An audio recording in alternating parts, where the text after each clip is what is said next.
आखिर कौन जवाब आता है। देर न हो जाए कहीं, देर न हो जाए। जागो जागो भूपेश काका, जागो।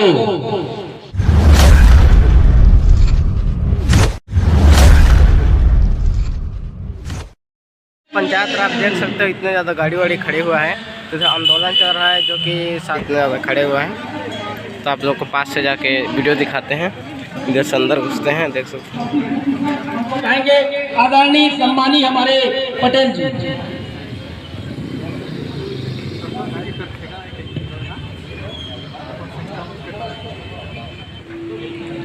छत्तीसगढ़ कर्मचारी अधिकारी फेडरेशन शाखा लेलुंगा में आए आप सभी कर्मचारी अधिकारियों का मैं हार्दिक स्वागत अभिनंदन करता हूं। मैं अपना उद्बोधन शुरू करूं इससे पूर्व जो सवाल आया कि सहायक शिक्षक फेडरेशन की वेतन विसंगति, साथियों मैं बताना चाहूँगा कि फेडरेशन की जो 14 सूत्रीय मांग लंबित है, विगत समय में फेडरेशन लंबित 14 सूत्रीय मांगों पर भी काम कर रहा है। उसमें वेतन विसंगति का भी एक मुद्दा है। उस वेतन विसंगति में आपका भी जो सहायक शिक्षक फेडरेशन की वेतन विसंगति है वो भी सम्मिलित है, उसकी भी लड़ाई लड़ी जाएगी। क्योंकि ये फेडरेशन सभी संगठनों को मिला करके बनाया गया है। आज वर्तमान में 100 से भी अधिक संगठन फेडरेशन को अपना समर्थन दे चुके हैं और इस अनिश्चितकालीन हड़ताल में आंदोलनरत हैं। सबके निर्णय से जो 2 सूत्रीय मांग, जिसमें केंद्र के समान 34% महंगाई भत्ता और 7वें वेतनमान के अनुरूप गृह भाड़ा भत्ता सम्मिलित है, अभी वर्तमान में पूरे प्रदेश में इस 2 सूत्रीय मांग पर ही अनिश्चितकालीन हड़ताल जारी है। जब 14 सूत्रीय मांग पे फेडरेशन आंदोलन करेगा तब हम पुनः आप सभी का साथ देंगे, आप निश्चिंत रहिए। अनिश्चितकालीन हड़ताल का आज 5वां दिवस है और हमारे मुख्यमंत्री महोदय, उनको ऐसा लगता है कि छत्तीसगढ़ में सब खुशहाल है। उनमें ये भ्रम पैदा हो गया है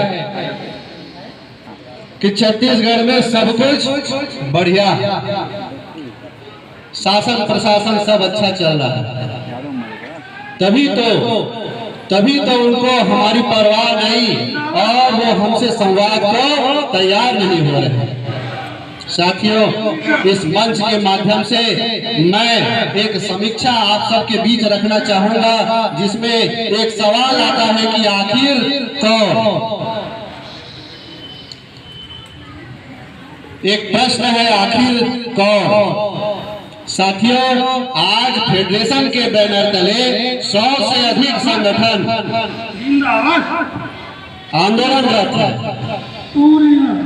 अगर मैं इस लेलुंगा को छत्तीसगढ़ मानूं और विभिन्न विभागों की समीक्षा आपके बीच रखूं, तो साथियों, अगर हम इसे छत्तीसगढ़ मानते हैं और नया बस स्टैंड को छत्तीसगढ़ का सर और एसडीएम कार्यालय को छत्तीसगढ़ का पैर में अगर मानो, तो सबसे पहले जो हमारा कार्यालय आता है कृषि विभाग। आज वर्तमान में कृषि विभाग के सभी आरईओ आंदोलनरत। क्या छत्तीसगढ़ की सरकार को किसानों की समस्या दिखाई नहीं दे रही है? हमारे आर्य साथी हड़ताल पे है और अगर काका ये कहते हैं कि मैं छत्तीसगढ़ की मेरी ये सरकार किसानों की सरकार है, तो मैं आपको बताना चाहूंगा कि आज छत्तीसगढ़ में ब्यासी का मौसम है। आर्य साथी को पता है कि ब्यासी के समय में उनको खाद और कीटनाशक दिया जाएगा। क्या इससे कृषि प्रभावित नहीं होगी? उससे आगे अगर हम लेलुंगा में आगे बढ़े तो महिला बाल विकास विभाग के सारे कर्मचारी अधिकारी आंदोलनरत हैं। क्या इससे छत्तीसगढ़ में समस्या उत्पन्न नहीं हो रही होगी? महिला बाल विकास विभाग जो अपना कार्य संपादित करती है, आज वो हड़ताल पर बैठे हैं। उससे आगे अगर हम आए तो सिंचाई विभाग की कॉलोनी आती है। सिंचाई विभाग के सारे कर्मचारी अनिश्चितकालीन हड़ताल पे बैठे हैं। भारत देश पंचायती राज व्यवस्था पे निर्भर है। हम जिस परिसर पे हैं वो जनपद पंचायत का कार्यालय है। जनपद के सारे अधिकारी कर्मचारी से मेरा तात्पर्य है वर्तमान में मुख्य कार्यपालन अधिकारी से लेकर के जनपद के सारे कर्मचारी हर आंदोलनरत है।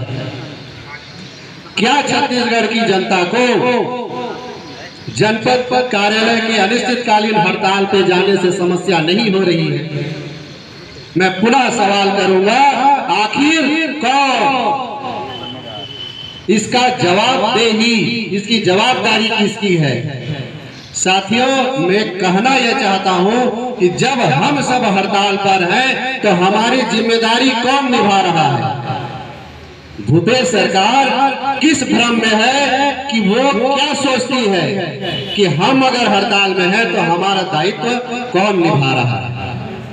मैं प्रश्न करूंगा, आखिर कौन? तो मेरे कर्मचारी साथी कहते हैं, भूपेश सरकार नींद से जागो, नहीं तो देर न हो जाए, कहीं देर न हो जाए, देर न हो जाए, कहीं देर न हो जाए।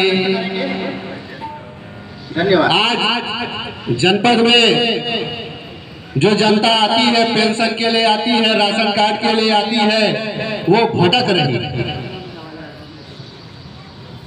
क्या इस जनता की दुख दर्द आपको देखी नहीं जाती? आपको समझ में नहीं आती?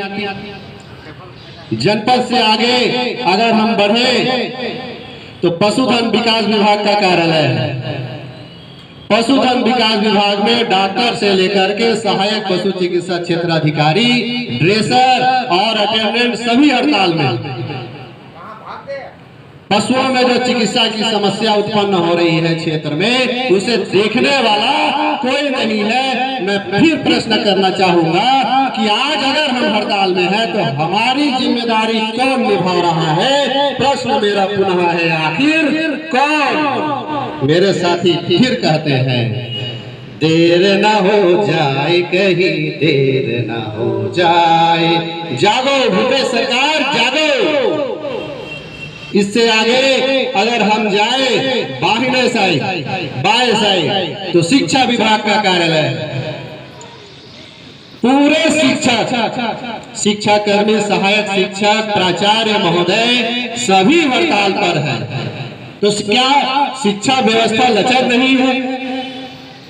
हमारे चतुर्थ वर्ग के साथी शिक्षा विभाग के सभी हड़ताल पर है, अनिश्चितकालीन हड़ताल पर है। तो क्या इन शिक्षकों की जगह हमारे मंत्री और विधायक बच्चों को शिक्षा दे रहे हैं?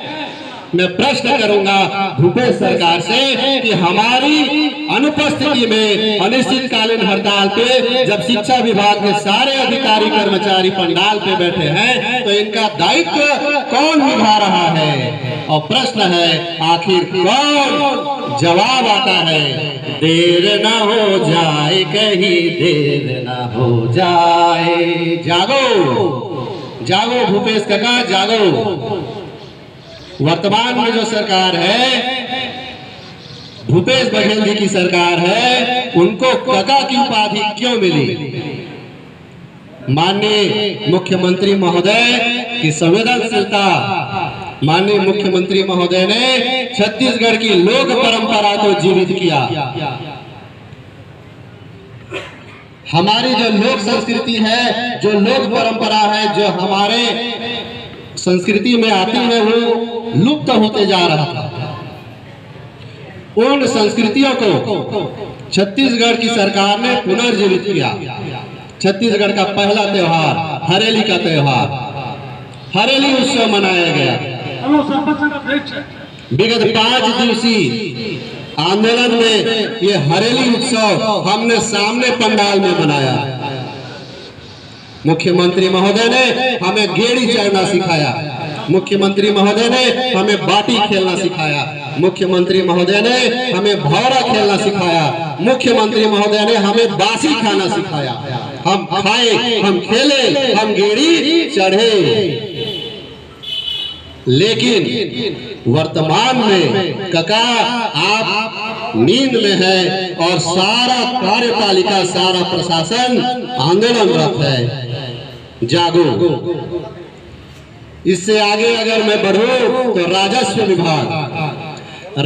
विभाग की आज मैं आपको व्यथा बता दूं। राजस्व विभाग में पटवारी तो आंदोलनरत है ही, इस बार राजस्व की न्यायपालिका भी आंदोलनरत है। वर्तमान में हमारे तहसीलदार महोदया और नायब तहसीलदार महोदया भी आंदोलनरत है। सोचिए जनता कितनी परेशान हो रही होगी।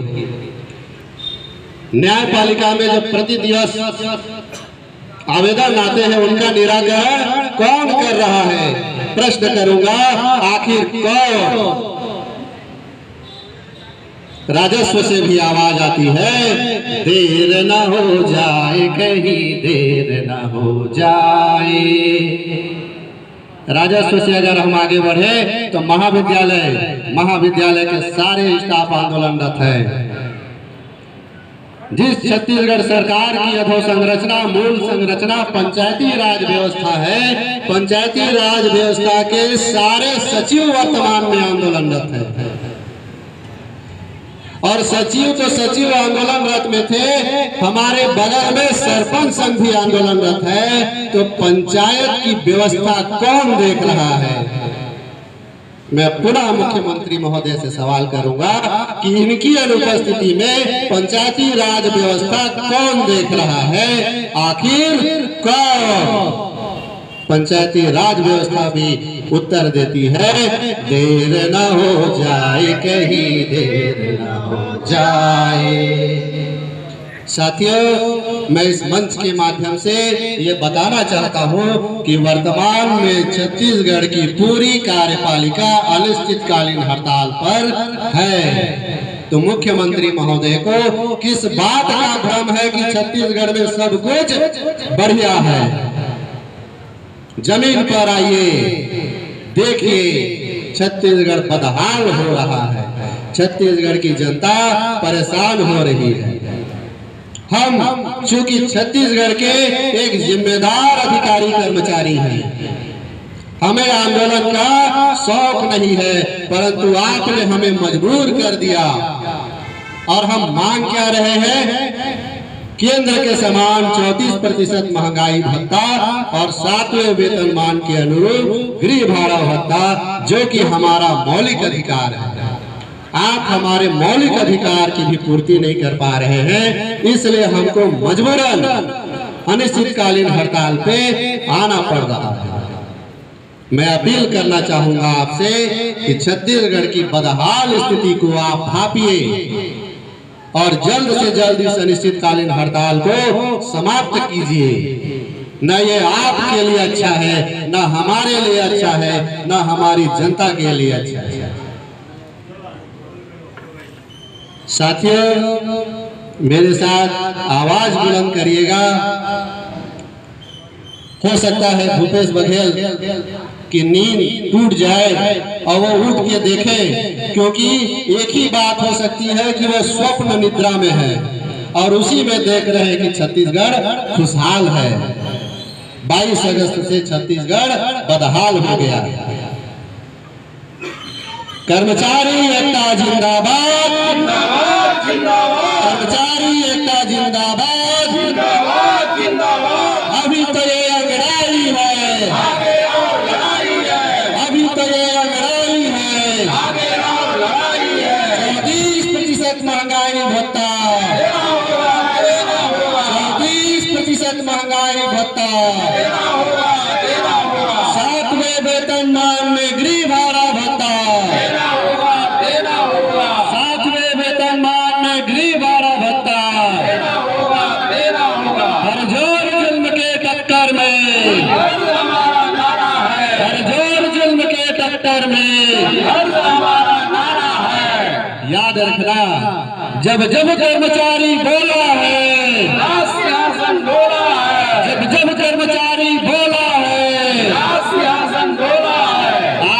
छत्तीसगढ़ के सारे कर्मचारी अनिश्चितकालीन हड़ताल में पंडालों में बैठे हैं। हमारी सुध लेने वाला सरकार की ओर से कोई जिम्मेदार सदस्य आज